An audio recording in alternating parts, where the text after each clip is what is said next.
Hello students, in this video we'll discuss chapter number 5 industries. बेटा जो हमारी दुनिया है, जो हमारा वर्ल्ड है, endowed with variety of natural resources. हमारी दुनिया में बहुत सारे नेचुरल रिसोर्सेज हैं. जिस वर्ल्ड में हम रह रहे हैं, जिस विश्व में हम रह रहे हैं, वहाँ पर variety of natural resources available हैं. एंडोड का मतलब होता है इक्विप्ड विथ. ठीक है, होना. हमारे वर्ल्ड में बहुत सारे नेचुरल रिसोर्सेज हैं. अब वो नेचुरल रिसोर्सेज में क्या क्या आएगा बच्चा? फॉरेस्ट भी है, एग्रीकल्चर प्रोडक्ट्स भी हैं, मिनरल्स भी हैं.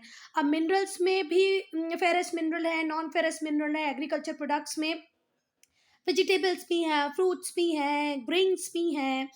एंड फॉरेस्ट में तो इतना कुछ अवेलेबल है बच्चा, जो हम हमारी डेली लाइफ में डेली यूज़ कर रहे हैं. जैसे सैंडलवुड भी हमें फॉरेस्ट से मिल रहा है, पेपर हमें फॉरेस्ट से मिल रहा है, गम हमें फॉरेस्ट से मिल रहा है, रबर.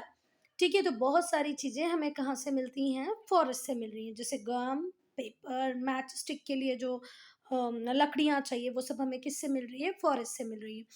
तो ये कुछ इंपॉर्टेंट रिसोर्स है जो हमारे अर्थ की सरफेस के ऊपर अवेलेबल हैं. बेटा हमें हमारी डे टू डे लाइफ की जो नीड्स होती हैं, उन्हें पूरा करने के लिए इन रिसोर्सेज की रिक्वायरमेंट पड़ती है. Can we live without agriculture product? Rice, wheat, pulses, flours? No. Minerals, भले आयरन हो, गोल्ड हो, सिल्वर हो, या कोई और हो, तो हम डे टू डे लाइफ में इन मिनरल्स को, एग्रीकल्चर प्रोडक्ट्स को, फॉरेस्ट प्रोडक्ट को यूज़ कर रहे हैं, या ये बोलते हैं कि हम इन रिसोर्सेज को हमारी डेली नीड्स को फुलफिल करने के लिए यूज़ कर रहे हैं. जितने भी रिसोर्सेज हैं, इन्हें हम रॉ फॉर्म में यूज नहीं कर सकते. ठीक है, आयरन और जिससे बाद में आयरन बनता है बच्चा, इस आयरन और का रॉ फॉर्म में कोई भी यूज नहीं है. ठीक है, उसके ऊपर हमें कुछ प्रोसेसिंग करनी पड़ेगी. We need to process them to make them valuable. अगर हमें इन्हें वैल्यूएबल बनाना है तो हमें इनके ऊपर कुछ प्रोसेसिंग लगानी पड़ेगी. तो बेटा ये जो प्रोसेसिंग लगानी है ना, रॉ मटेरियल को प्रोसेस करके उससे कुछ और यूज़फुल बनाना है, उसे हम सेकेंडरी एक्टिविटी कहते हैं या मैन्युफैक्चरिंग एक्टिविटी कहते हैं. जैसे शुगर केन की अगर मैं बात करूँ, आपकी मम्मा बोले कि बेटा सुबह सुबह शुगर केन ले लो और व्हीट ले लो हाथों में और खाओ, और खाकर स्कूल चले जाओ. तो बेटा आप ना शुगर केन सुबह सुबह खा पाएंगे, ना व्हीट खा पाएंगे. गेहूं और गन्ना दोनों साथ में आप नहीं खा पाएंगे. पर इसी व्हीट से फ्लावर बना के, इसी शुगर केन से शुगर बना के अगर मैं उसका बिस्किट बना दूं, तो आप इजीली उसको खाकर स्कूल जा सकते हैं, है ना. तो आप रॉ मटेरियल को एज इट इज़ यूज़ नहीं कर सकते हो, उसके ऊपर कुछ प्रोसेसिंग लगाते हो, और उसके ऊपर जो प्रोसेसिंग लगाने की प्रोसेस है वो किस में आती है? सेकेंडरी एक्टिविटी में. हम उसे मैन्युफैक्चरिंग कहते हैं. ठीक है, अब सेकेंडरी एक्टिविटीज़ वो एक्टिविटीज़ हैं जो प्राइमरी प्रोडक्ट्स को यूजफुल फॉर्म में, वैल्यूएबल प्रोडक्ट्स में कन्वर्ट कर देती हैं.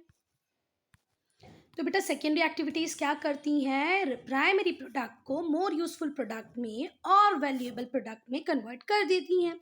तो सेकेंडरी जो एक्टिविटीज़ हैं वो मैन्युफैक्चरिंग इंडस्ट्रीज से रिलेटेड होती हैं. तो यहाँ पर ये जो वर्ड है इंडस्ट्रीज, इसका मेन वर्ड है इंडस्ट्री. तो इंडस्ट्री का मतलब क्या होता है वो अब हम देखेंगे. जितनी भी सेकेंडरी एक्टिविटी हैं वो मैन्युफैक्चरिंग इंडस्ट्रीज से ही रिलेट करती हैं.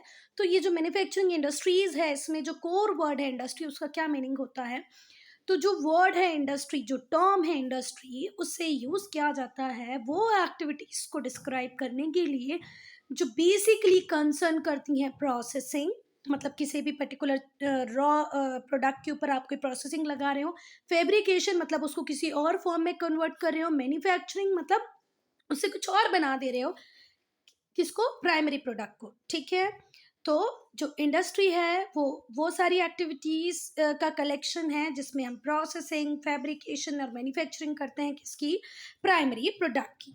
ठीक, कोई बात? इसको एज इट इज़ लर्न कर लेना कि the term industry is use to describe the activities that are concern with processing, fabrication and manufacturing. Manufacturing का मतलब भी बनाना होता है, फैब्रिकेशन का मतलब होता है फॉर्म करना, मैन्युफैक्चरिंग मतलब कुछ बन रहा है, मेड, प्रोसेस मतलब उसके ऊपर कुछ प्रोसेस आप लगा रहे हो.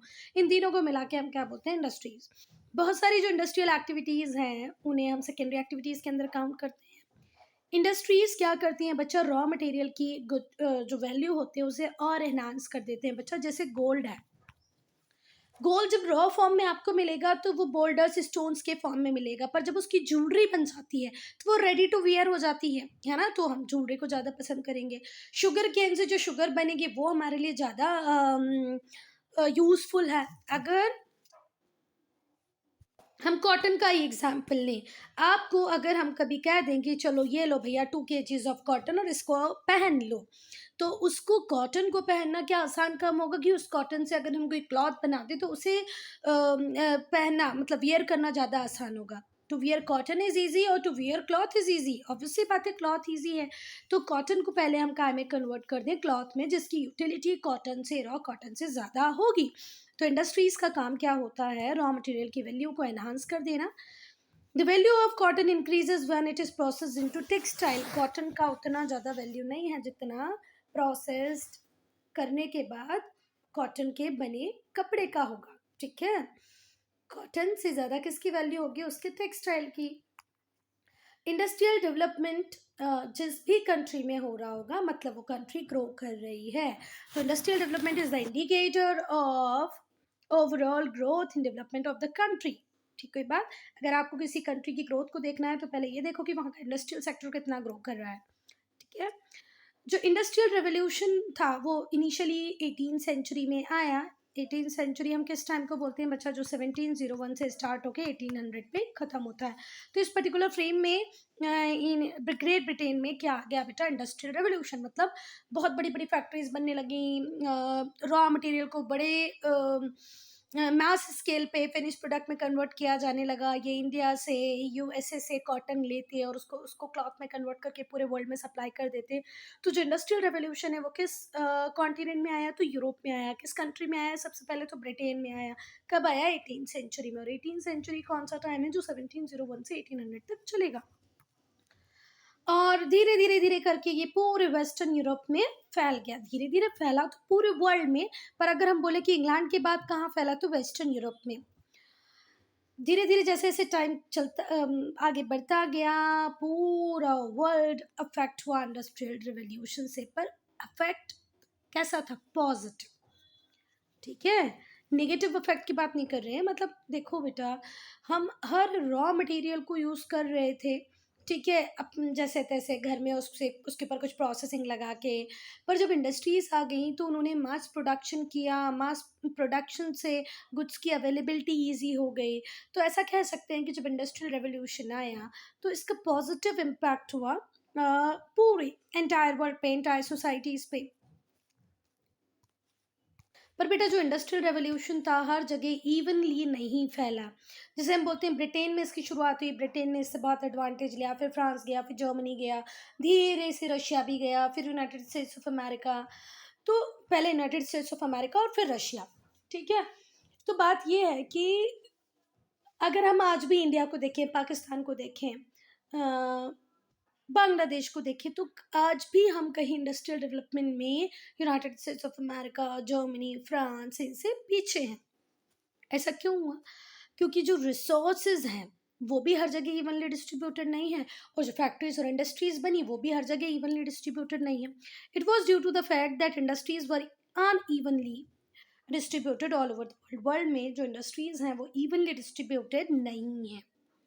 कुछ एरियाज ओवर क्राउडेड हैं इंडस्ट्रीज से, जहाँ बहुत सारी इंडस्ट्रीज बन गई हैं, ठीक है। पर कुछ एरियाज ऐसे हैं जहाँ पर कोई इंडस्ट्री है ही नहीं। अगर हम इंडिया में भी बिहार और मुंबई, महाराष्ट्र को भी नहीं बोल रही मैं, तो बिहार के किसी भी एक सिटी विलेज को उठा लो, मुंबई को उठा लो, तो कौन ज़्यादा डेवलप है, कहाँ पर ज़्यादा इंडस्ट्रीज़ है, मुंबई में। तो बिहार के बहुत सारे लोग, यूपी के बहुत सारे लोग कहाँ काम करने के लिए आ जाते हैं बेटा, मुंबई में। हमारे मुंबई है, बेंगलुरु है, दिल्ली है, यहाँ पर बहुत ज़्यादा फैक्ट्रीज़ है, मैन्युफैक्चरिंग सेंटर्स बन गए हैं। पर वहीं पर भी आज भी मध्य प्रदेश में, बिहार में, उत्तर प्रदेश में इंडस्ट्रियल पेनिट्रेशन कम है। बहुत सारे फैक्टर्स हैं जो इंडस्ट्री की किस एरिया में डेवलप होगी उसको अफेक्ट करते हैं, ठीक है। देखो अगर हम बोलें कि मुंबई में फैक्ट्रीज ज़्यादा हैं या दिल्ली में ज़्यादा हैं या बिहार में कम है, यूपी में कम है, तो इसका क्या रीज़न है? इसका सिर्फ एक ही रीज़न है बच्चा, कि जो कंपोनेंट्स चाहिए हमें इंडस्ट्री को डेवलप करने के लिए वो कुछ पर्टिकुलर एरिया में थे, उनका एडवांटेज उठाया उन लोगों ने और वहाँ पर इंडस्ट्री डेवलप हो गई। पर कुछ एरियाज़ में पोटेंशियल थोड़ा कम था। अब हम देखेंगे वो फैक्टर्स जो किसी भी इंडस्ट्री की लोकेशन को अफेक्ट करते हैं।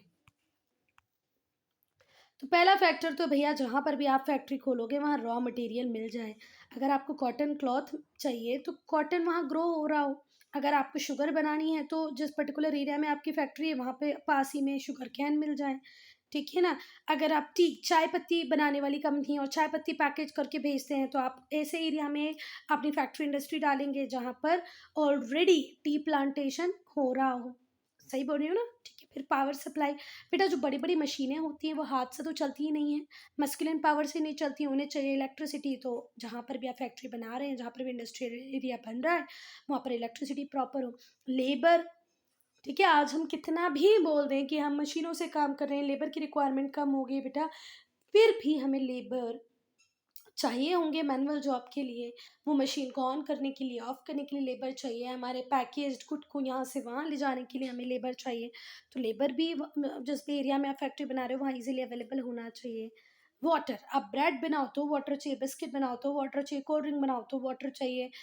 ऐसी कोई चीज़ है ही नहीं जो बिना वाटर की सप्लाई के बन जाए। तो वाटर सप्लाई भी देखो कि आप जहाँ फैक्ट्री बना रहे हो वहाँ आस-पास पानी-वानी ईज़िली मिल जाएगा कि नहीं? और बेटा ऐसा नहीं है कि 1-2 लोगों की प्यास बुझानी है तो 2 बॉटल पानी मिल गया, हो गया। आपको देखना पड़ेगा वहाँ पर एम्पल अमाउंट में वाटर हो, रिवर हो, पॉन्ड हो, लेक हो, कुछ तो ऐसा हो जहाँ से आपको कंटीन्यूअस वाटर सप्लाई मिल जाए। मार्केट, ऑब्वियस सी बात है, आपने अगर किसी चीज़ का प्रोडक्शन कर भी लिया तो वो तब तक मटेरियलाइज़ नहीं हो पाएगी बच्चा जब तक कोई मार्केट अवेलेबल ना हो, वो सेल ना हो जाए। तो आप फिनिश गुड्स बना के रख लेंगे कोई मतलब नहीं है, आपको उसको टाइमली मार्केट में सेल आउट भी करना है ना? तो मार्केट चाहिए। Then climate, yes.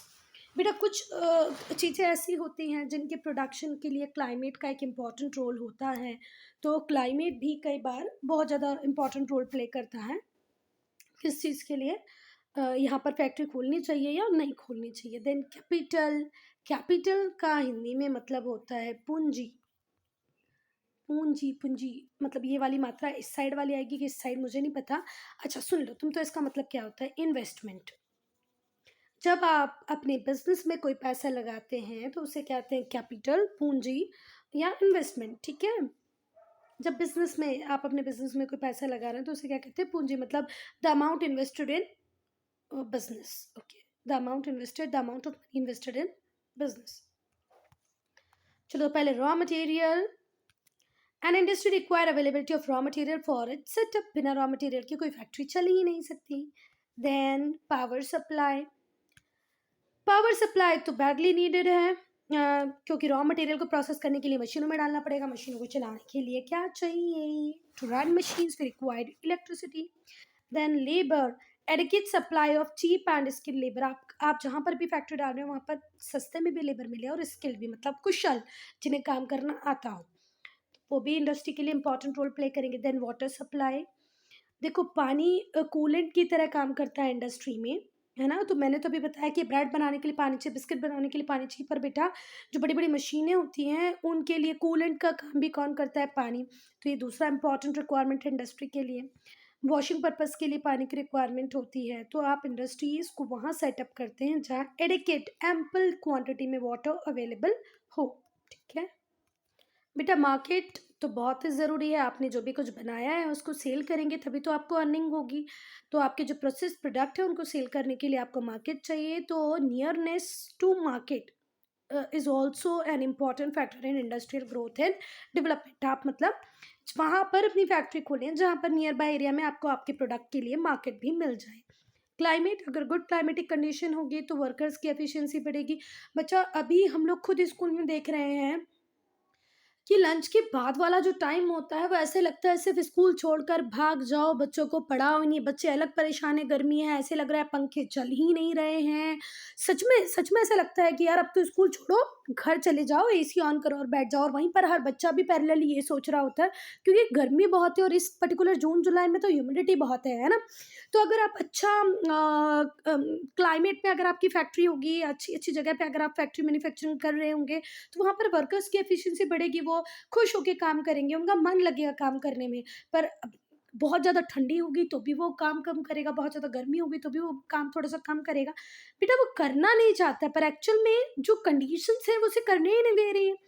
Thus areas having good climatic condition to set up industries, तो उस एरिया को ढूँढो जहाँ पर क्लाइमेट बहुत अच्छा हो।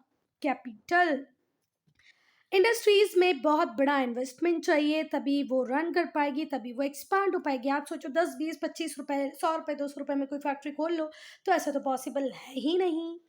जो बैंक्स हैं, दूसरी फाइनेंशियल सर्विसेज हैं, ये सिटीज़ में कैपिटल अवेलेबल करवाती है, चीप रेट्स ऑफ इंटरेस्ट भी। सपोज करो आपके पास अपना खुद का बहुत सारा पैसा नहीं है, तो आप बैंक को अप्रोच कर सकते हो, फाइनेंशियल सर्विसेज को अप्रोच कर सकते हो। Thus industries are located near the cities, इसलिए सिटीज के आसपास ही आपको इंडस्ट्रीज मिलेगी। चलो, now discuss the following. Industries enhance the value of raw material. Yes, raw material की वैल्यू को एनहांस कर देती है इंडस्ट्रीज। रॉ मटेरियल और पावर सप्लाई, ये दो वो फैक्टर हैं जो लोकेशन के लिए रिस्पॉन्सिबल होते हैं। भैया यहीं पर फैक्ट्री खोलनी चाहिए। देन मार्केट हमें चाहिए हमारे प्रोसेसिंग गुड्स को सेल करने के लिए। Processing and fabrication secondary activities हैं। जो इंडस्ट्रियल रेवोल्यूशन आया वो कहाँ पर आया था बच्चा? ग्रेट ब्रिटेन में, शुरुआत वहीं से हुई थी। Now one more important topic, that is classification of industries. आप इंडस्ट्रीज को कैसे क्लासीफाई कर सकते हो, कैसे अलग अलग पार्ट्स में डिवाइड कर सकते हो, है ना। देखो, तो जो इंडस्ट्रीज हैं हम उन्हें क्लासीफाई कर सकते हैं on the basis of raw material, on the basis of size. इसके अलावा भी और डिफरेंसेस होते हैं, पर अगर हमारी बुक सिर्फ यही दो पढ़ा रही है तो हम यही दो पढ़ेंगे, ठीक है। Classification of industries on the basis of ownership भी कर सकते हैं हम। प्राइवेट इंडस्ट्रीज होती हैं, गवर्नमेंट इंडस्ट्रीज होती हैं, कोऑपरेटिव सेक्टर होता है। पर ठीक है, बुक दो पढ़ा रही है, हम दो ही पढ़ेंगे। चलो, रॉ मटेरियल के बेसिस पे मिनरल बेस्ड इंडस्ट्री हो सकती है और एग्रो बेस्ड इंडस्ट्री हो सकती है। मिनरल बेस्ड मतलब जो कहीं मिनरल का यूज कर रही होगी, है ना, भले वो फेरस मिनरल्स हो, नॉन फेरस फेरस मेटल हो, नॉन फेरस मेटल हो, या दूसरे कुछ भी। एग्रो बेस्ड इंडस्ट्रीज वो इंडस्ट्रीज होंगी बच्चा जो एग्रीकल्चरल प्रोडक्ट यूज कर रही होंगी इंडस्ट्री में। ऐसी फॉरेस्ट बेस्ड इंडस्ट्रीज भी होती हैं जो फॉरेस्ट के प्रोडक्ट को यूज करती हैं इंडस्ट्री में। अगर हम साइज के हिसाब से बात करें तो लार्ज स्केल इंडस्ट्रीज होती हैं, जैसे शिप बिल्डिंग, लोकोमोटिव्स बनाना। लोकोमोटिव्स बोले तो जो जो रेल होती है ना, ट्रेन होती है, उसका जो इंजन होता है उसको बनाने की फैक्ट्री लोकोमोटिव इंडस्ट्री की बात करें हम, या हम शिप बिल्डिंग की बात करें तो ये लार्ज स्केल इंडस्ट्रीज़ हैं। स्मॉल स्केल इंडस्ट्रीज़ होती हैं जहाँ पर ब्रेड, बिस्किट, शैम्पू बन रहा होगा। कॉटेज इंडस्ट्री को हिंदी में बोलते हैं कुटीर उद्योग। जब बेटा आप घर पे बैठ के कोई काम कर रहे हैं, जैसे अगरबत्ती बना रहे हैं या बत्तियाँ बना रहे हैं या पातल दोने बना रहे हैं, वो जो डिस्पोजेबल आइटम्स होते हैं जिसमें हम लोग खाना खाते हैं, वो बना रहे हैं, तो वो किस में आएगा? कॉटेज इंडस्ट्री में। यहाँ पर बहुत ज़्यादा मशीन्स की रिक्वायरमेंट नहीं होती। चलो, तो पहले मिनरल बेस्ड इंडस्ट्री पढ़ेंगे। तो ये वो इंडस्ट्रीज होती हैं जो मिनरल पे बेस करती हैं, मिनरल ओर पे बेस करती हैं, जैसे आयरन एंड स्टील इंडस्ट्री। ये कैसी इंडस्ट्री होगी बच्चा? मिनरल बेस्ड, ठीक है। चलो, इनमें जो रॉ मटेरियल यूज होता है वो हमें मिनरल से अवेलेबल होता है, इसलिए हम इन्हें मिनरल बेस्ड कहते हैं। जो प्रोडक्ट होता है इन इंडस्ट्रीज का वो दूसरी इंडस्ट्रीज को फीड कराता है। जैसे अगर हमने आयरन की शीट्स बनाई तो आयरन की शीट्स, आयरन के नेल बनाए तो उनका यूज कौन करेगी? दूसरी इंडस्ट्री करेगी, ठीक है बात। आयरन मेड फ्रॉम आयरन और, आयरन और लोहा अयस्क बोलते हैं, लोहा अयस्क से बनता है आयरन, है ना, आयरन और से बनता है आयरन। ये मिनरल बेस्ड इंडस्ट्री का प्रोडक्ट है। अब देखो, मिनरल बेस्ड इंडस्ट्री ने क्या बना दिया? आयरन। अब आयरन से बनेगी एल्मीराज, नेल्स, और भी बहुत सारी चीज़ें, ठीक है। तो ये जो आयरन है ये फीड करता है दूसरी इंडस्ट्री को। जब दूसरी इंडस्ट्री फिर इससे अलमीरा बनाएगी, नेल्स बनाएगी, और भी लोहे के डोर्स बनाएगी, विंडोज बनाएगी, कैबिनेट बनाएगी, तो आयरन और से बना आयरन जो कि मिनरल बेस्ड इंडस्ट्री का था। फिर ये जो आयरन है अब शिप बिल्डिंग में भी यूज होता है, लोकोमोटिव बनाने में भी यूज हो सकता है ना। Iron and steel industry, ship building ये एक ही साथ होगा। ये बिल्डिंग मटेरियल की बात कर सकते हैं कि बिल्डिंग मटेरियल में भी तो लोहे का यूज़ होता है, ठीक है। नहीं समझ में आया, थोड़ा कंफ्यूज हो गया तो फिर से ध्यान से सुनो। ये आयरन और था, ये सॉइल के फॉर्म में होता है, मिट्टी के फॉर्म में होता है, इससे आपने क्या बना दिया? आयरन। अब इस आयरन से आप शीट बना लें, इस आयरन से आप कार का कवर बना लें, इस आयरन से आप लोकोमोटिव्स बना लें, मतलब लोकोमोटिव बोले तो इंजन बना लें, आप शिप बना लें, ठीक है। तो ये शिप बिल्डिंग एक इंडस्ट्री है, लोकोमोटिव एक इंडस्ट्रीज है ना। तो शीट बनाने वाली एक फैक्ट्री है, तो इस मिनरल बेस्ड इंडस्ट्री ने इसको बनाया और ये भी फीडर है, अल्टीमेट प्रोडक्ट नहीं है आयरन। आयरन से जब कुछ बनेगा तब हम उसको यूज कर पाएंगे। एग्रो बेस्ड इंडस्ट्री, ये वो इंडस्ट्री होती है जो फुल्ली एग्रीकल्चर या एनिमल प्रोडक्ट्स पर बेस करती है। ठीक है, और इसीलिए क्योंकि ये एग्रीकल्चर पे बेस कर रही है, एनिमल प्रोडक्ट पे बेस कर रही है, हम इसे एग्रो बेस कहते हैं। Sugar industry, cotton textile, dairy products, leather industry. Leather animal skin से बनता है, डेयरी प्रोडक्ट्स दूध से दही बनेगा, कर्ड बनेगा, चीज़ बनेगा। फिर क्या, अमूल का बहुत ज़्यादा मुझे अच्छा लगता है श्रीखंड, है ना। ये सारे एग्जाम्पल हैं एग्रो बेस्ड इंडस्ट्रीज के। लार्ज स्केल इंडस्ट्रीज वो इंडस्ट्रीज होती हैं बच्चा जहाँ पर ह्यूज कैपिटल इन्वेस्टमेंट, बहुत बड़े अमाउंट में आपको पैसा चाहिए, तब आप बिजनेस स्टार्ट कर पाओगे। बहुत सारे लेबर चाहिए जो आपके लिए काम करेंगे, और ऐसी फैक्ट्रीज, ऐसी इंडस्ट्री को हम क्या कहते हैं बच्चा, लार्ज स्केल इंडस्ट्री। जैसे आयरन एंड स्टील इंडस्ट्री है, कॉटन टेक्सटाइल इंडस्ट्री है, जूट टेक्सटाइल है, ये लार्ज स्केल इंडस्ट्रीज है। स्मॉल स्केल इंडस्ट्रीज वो इंडस्ट्रीज होती हैं जिनमें 20 लाख रुपीज़ से कम अमाउंट लगता है। स्मॉल स्केल इंडस्ट्री वो इंडस्ट्रीज हैं जिसमें एम्प्लॉय भी कम नंबर में होते हैं और जो इन्वेस्टमेंट होता है वो 20 लाख रुपीज़ से कम होता है। देन कॉटेज इंडस्ट्री वो इंडस्ट्रीज होती हैं जहाँ पर स्किल्ड क्राफ्ट पर्सन, आर्टिशंस अपने हाथों से काम करते हैं, या मशीन्स का ज़्यादा यूज़ नहीं होता है। इन्हें हिंदी में कुटीर उद्योग भी कहते हैं, जैसे पोइट्री मेकिंग हो गई। ये जो इंडस्ट्रीज़ होती हैं, ये आर्टिशंस रन करते हैं, उनकी फैमिली के साथ में जो फैमिली मेम्बर्स होते हैं वही वर्कर्स की तरह काम करके जो मेन आर्टिशन होता है उसकी हेल्प कर देते हैं। कार्पेट्स, जैसे स्पेशली मैंने अभी महेश्वर गई थी तो वहाँ पर देखा था महेश्वरी साड़ी। घर में ही एक वाइफ है, एक हस्बैंड है, उनके बच्चे हैं, वो लोग मिल मिल के एक छोटा सा आउटलेट आउटलेट नहीं, छोटी सी एक वो रख रखा है जिसको वीविंग मशीन, उस पर वो वीविंग कर रहे हैं। वहीं पर उनका एक छोटा सा आउटलेट है जिसमें वो साड़ी डिस्प्ले भी कर दे रहे हैं जो बनाई हुई है। तो वो साड़ी बनाना स्पेशली महेश्वरी या बनारसी साड़ी बनाने वाले, बाकी तो जो सिंथेटिक फैब्रिक होता है, सिंथेटिक फाइबर होता है, वो तो बेटा फैक्ट्रीज में ही बन रहा है। डेकोरेटिव आइटम्स, ये कुछ इंपॉर्टेंट प्रोडक्ट्स हैं किसके, कॉटेज इंडस्ट्रीज के। अब हम डिस्कस करेंगे कि कॉटेज इंडस्ट्री में क्या क्या बन सकता है। तो कॉटेज इंडस्ट्री में कारपेट और साड़ी बन सकता है।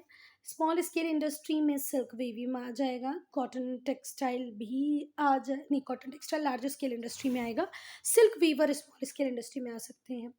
Cotton textile agro based industry है, साथ ही साथ लार्ज स्केल इंडस्ट्री भी है। आयरन और स्टील वो है जो मिनरल और का यूज़ करते हैं रॉ मटेरियल के फॉर्म में। भले आयरन बनाना हो, स्टील बनाना हो, एल्यूमिनियम बनाना हो, ये मिनरल बेस्ड इंडस्ट्रीज है। चलो बेटा, अब ये तो क्वेश्चन ही अजीब है। Industries are based on raw material, तो बेटा हर इंडस्ट्री रॉ मटेरियल पे ही बेस करेगी। भले वो शुगर बना रही हो, भले वो कॉटन क्लॉथ बना रही हो, भले ही वो पेपर बना रही हो। तो ये तो क्वेश्चन ही थोड़ा इनवैलिड टाइप लग रहा है कि industries are based on raw material. हर इंडस्ट्री रॉ मटेरियल पर ही बेस करती है, भले वो स्मॉल स्केल इंडस्ट्री हो, लार्ज स्केल हो, एग्रो बेस्ड हो, मिनरल बेस्ड हो। तो एक बार ये टीचर से कंफर्म कर लेना एग्जाम देने के पहले कि मैम आपकी क्या डिमांड है, हम क्या लिखें इसमें। स्मॉल स्केल इंडस्ट्री होती है वो भी रॉ मटेरियल पर बेस करती है, लार्ज स्केल इंडस्ट्री भी रॉ मटेरियल पर बेस करती है। अगर आप मिनरल बेस्ड इंडस्ट्री की बात करें तो वो भी रॉ मटेरियल के ऊपर बेस करेगी, है ना। और अगर आप एग्रो बेस्ड की बात करोगे तो वो भी रॉ मटेरियल पे बेस करेगी। तो just confirm it from your teacher कि वो क्या एक्सपेक्ट कर रही है, यहाँ पर हम क्या लिखें। Now major industries of the world, iron and steel industry ये दूसरी इंडस्ट्रीज के लिए भी बैकबोन है, साथ ही साथ हमारी कंट्री का बैकबोन तो है ही, साथ ही साथ बहुत सारी दूसरी जैसे locomotive, ship building, car making, ये भी आयरन स्टील पे बेस करती हैं। ये एक मिनरल बेस्ड इंडस्ट्री है, इसे बेसिक इंडस्ट्री भी कहा जाता है। ये नॉर्थ अमेरिका, यूरोप और एशिया में मेनली डिस्ट्रीब्यूटेड है। कॉटन टेक्सटाइल की बात करें तो ये एग्रो बेस्ड है, लेबर इंटेंसिव है। कॉटन टेक्सटाइल में लेबर की रिक्वायरमेंट बहुत ज़्यादा होती है, गिनिंग, वीविंग, स्पिनिंग, 3 4 5 प्रोसेस पहले ही हो जाती हैं वीविंग के। तो ये लेबर इंटेंसिव है। इंडिया कॉटन फाइन प्रोड्यूस करता है, चाइना में भी फाइन कॉटन प्रोडक्शन होता है। तो इंडिया, चाइना, यूएसए, मैंने पहले ही बोला था ना कि जब इंग्लैंड में, ब्रिटेन में इंडस्ट्रियलाइजेशन आया, इंडस्ट्रियल रेवोल्यूशन हुआ, तो वो लोग कॉटन इंडिया और कहाँ से मंगवाते थे, यूएसए से मंगाते थे। तो ये 3 नाम भी अगर आपको याद रहेंगे तो ध्यान रखना, India, China, USA, Pakistan, Egypt, ये वो कंट्रीज़ हैं जो कॉटन टेक्सटाइल इंडस्ट्रीज़ के लिए फेमस है। इंफॉर्मेशन टेक्नोलॉजी की बात करें तो आज बेटा हमारा मोबाइल हो, है ना, हमारा ऑफिस वर्क हो, हमारा टीवी हो, even we have Android TVs now. तो mobile, TV, computer, laptop software सॉफ्टवेयर पे चल रहे हैं। तो जो इंफॉर्मेशन टेक्नोलॉजी है फास्टेस्ट ग्रोइंग सेक्टर है इंडिया में। North America, Europe, Japan, China, ये लीडिंग कंट्रीज़ हैं किसमें, आईटी इंडस्ट्री। शुगर इंडस्ट्री की बात करें तो शुगर तो बेटा वर्ल्ड के हर पार्ट में यूज़ की जाती है। कोई डोनट में शुगर खा रहा है, तो कोई गुलाब जामुन में खा रहा है, तो कोई किसी और चॉकलेट के फॉर्म में खा रहा है। तो शुगर तो वर्ल्ड में हर जगह यूज़ हो ही रही है। जो शुगर इंडस्ट्रीज़ है ये इसलिए फेमस होती हैं क्योंकि इनकी डिमांड यूनिवर्सल होती है। देखो हम मिठाई खा लेते हैं, अंग्रेज लोग चॉकलेट खा लेते हैं, कोई और कुछ और खा लेता होगा, पर मीठा तो सब खाते हैं। क्यूबा, ब्राज़ील, इंडिया, इंडोनेशिया, 4 नाम याद रखना। Cuba, Brazil, India, Indonesia. Sugar cane production में ब्राज़ील भी बहुत ज़्यादा आगे है, इंडिया ठीक-ठाक प्रोडक्शन कर लेता है, क्यूबा। तो ये तीनों नाम याद रखेंगे, क्यूबा, ब्राज़ील और इंडिया। शिप बिल्डिंग इंडस्ट्री की अगर हम बात करें तो ये ओल्ड इंडस्ट्री है। जापान, यूके, यूएसए, जर्मनी, यहाँ पर शिप बिल्डिंग का काम बहुत अच्छे से होता है। हमारे इंडिया में विशाखापट्टनम में बहुत बड़ी शिप बिल्डिंग इंडस्ट्री है। फिशिंग, मछली, यस। तो it deals with the activities concern with selling of fish and fish product. जब आप फिश में डील करते हैं, फिश प्रोडक्ट में डील करते हैं, तो आप किस इंडस्ट्री का पार्ट है? आप फिशिंग इंडस्ट्री का पार्ट है। China, Peru, Japan, USA, Russia. China, Peru, ये तो लर्न कर लेना बेटा, आपको लर्न करना ही पड़ेगा। ये तो फैक्चुअल इन्फॉर्मेशन है, जो आप लर्न करोगे तभी आप लिख पाओगे, है ना। तो फिशिंग इंडस्ट्री कहाँ कहाँ फ्लरिश कर रही है? जापान में, चाइना में, पेरू में, यूएसए में, रशिया में, है ना। चलो नाउ ऑटोमोबाइल इंडस्ट्री। बेटा पहले ऐसे होता था कि घर में एक गाड़ी होती थी, सब उसका यूज़ कर लेते थे, पर अब बच्चे के पास गाड़ी अलग है, मम्मा के पास अलग है, पापा के पास अलग है। तो ऑटोमोबाइल इंडस्ट्री तो अभी मुझे लगता है 20 25 30 साल और ज़्यादा फ्लरिश करेगी, है ना। पहले पेट्रोल का कार आई, फिर डीजल कार, पहले डीजल कार आई, फिर पेट्रोल कार आ गई है, इलेक्ट्रिक आ गई है, इलेक्ट्रिक बाइक्स आ गई हैं। मतलब इस इंडस्ट्री में तो अभी बहुत कुछ होना और बाकी है। ये जो इंडस्ट्री है ये इनिशियली वेस्टर्न यूरोप में स्टार्ट हुई थी। यूएसए, डेट्रॉइट का नाम आप लोगों ने सुना होगा, इन ऑटोमोबाइल इंडस्ट्री के लिए फेमस है। West Germany, UK, France, Japan, ये इंपॉर्टेंट ऑटोमोबाइल सेंटर्स हैं वर्ल्ड के। अब बेटा इंडस्ट्री होगी तो इंडस्ट्रियल पोल्यूशन भी होगा। अब इंडस्ट्रियल पोल्यूशन होगा तो आपको उसको रोकना भी पड़ेगा, प्रिवेंशन भी करना पड़ेगा। प्रिवेंशन करना मतलब रोकना, कुछ हद तक कम कर देना या उसके साइड इफेक्ट को कम कर देना। देखो बिना इंडस्ट्री के तो अब हम सर्वाइव कर ही नहीं पाएंगे कि हम ऐसा सोच लें कि यार पोल्यूशन हो रहा है तो फैक्ट्रीज इंडस्ट्री बंद कर दें। पर हम कुछ ऐसे मेजर्स ले सकते हैं जिससे जो साइड इफेक्ट्स हैं, बैड इफेक्ट्स हैं, वो थोड़े से कम हो जाए। जो इंडस्ट्रीज़ हैं ये बेस्ट इंडिकेटर होती है किसी भी कंट्री की ओवरऑल ग्रोथ का, डेवलपमेंट का, पर सेम उसी टाइम में ये ड्रॉबैक भी हैं। जो इंडस्ट्रियल पोल्यूशन होता है इंडस्ट्रीज से होता है, और ये हमारे एयर को, हमारी वाटर को, हमारी सराउंडिंग को पोल्यूट कर देता है। तो जो इंडस्ट्रियल पोल्यूशन है ये वेस्ट रिलीज़ करता है, पॉल्यूटेंट रिलीज़ करता है। देखो जब इंडस्ट्री में कोई प्रोडक्ट बनता है तो उसका जो वेस्ट वाटर होता है, वेस्ट प्रोडक्ट होता है, वो कहाँ आप करोगे? तो वही क्या बनता है? इंडस्ट्रियल पोल्यूशन बनता है। और ये कहाँ पर डंप कर देते हैं? इसे हमारे एनवायरनमेंट में, एयर, वाटर, लैंड एक्सेट्रा। जो इंडस्ट्रियल पोल्यूशन है वो रिस्पॉन्सिबल है जिसकी वजह से हमारे एनवायरनमेंट में डिग्रेडेशन हो रहा है, हमारे एनवायरनमेंट की क्वालिटी ख़राब होती जा रही है। इंडस्ट्रीज रिस्पॉन्सिबल हैं क्योंकि वो अपने टॉक्सिक वेस्ट को, जहरीला, जैसे बहुत सारी जैसे मेडिसिन बन रही हैं या कोई केमिकल का यूज़ हो रहा है, पेस्टिसाइड बन रहा है, तो बेटा जहाँ पर ये जो वेस्ट प्रोडक्ट होगा वो टॉक्सिक होगा, जहरीला होगा, उसको आप सीधे डिस्पोज कर देंगे एटमॉस्फेयर में, वाटर में या सॉइल में। तो ये तो हमारी सॉइल के लिए, हमारे वाटर के लिए, हमारे एटमॉस्फेयर के लिए डेंजरस है। कार्बन डाइऑक्साइड का अमाउंट कंटिन्यूसली इंडस्ट्रीज बढ़ा रही हैं। जो हमारा एनवायरनमेंट है वो पूरी तरह पल्यूट होते जा रहा है इसी इंडस्ट्रियल वेस्ट से, जो कि बहुत ही हार्मफुल है, not only for only human beings, animal, plant सब सफ़र कर रहे हैं बेटा इस पोल्यूशन से। इसलिए बहुत इंपॉर्टेंट है कि आप प्रिवेंटिव स्टेप्स लें जिससे आपका एनवायरनमेंट सेफ रहे, क्योंकि आपका एनवायरनमेंट सेफ रहेगा तभी आप सेफ रह पाएंगे।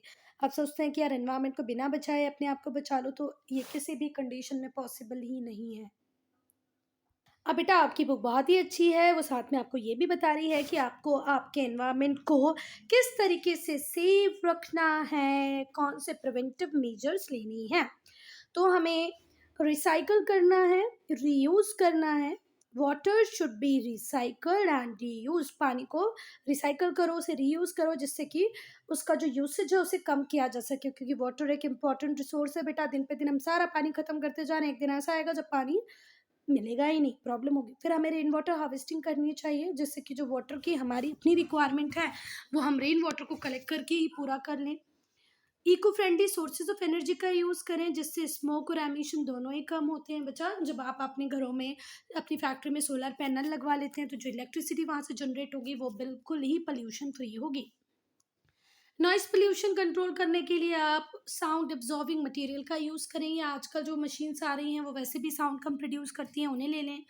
Industry should be located away from residential area, आपकी जो फैक्ट्री है, इंडस्ट्री है, वो रेजिडेंशियल एरिया से बहुत दूर होनी चाहिए।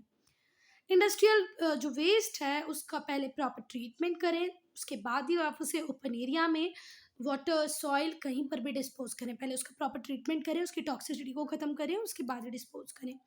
एनवायरमेंट प्रोटेक्शन एक्ट को स्ट्रिक्टली फॉलो करना चाहिए इंडस्ट्री को, और इवन गवर्नमेंट को भी थोड़ा सा ध्यान देना चाहिए कि सारी जो फैक्ट्री इंडस्ट्रीज हैं वो एनवायरमेंट प्रोटेक्शन नॉर्म्स को फॉलो कर रही हैं कि नहीं कर रही हैं। ओके, चलो। सो इतना ही है शायद ये chapter. Student, I'm ending this video here. Only if you have any doubt, any problem, to write in comment section.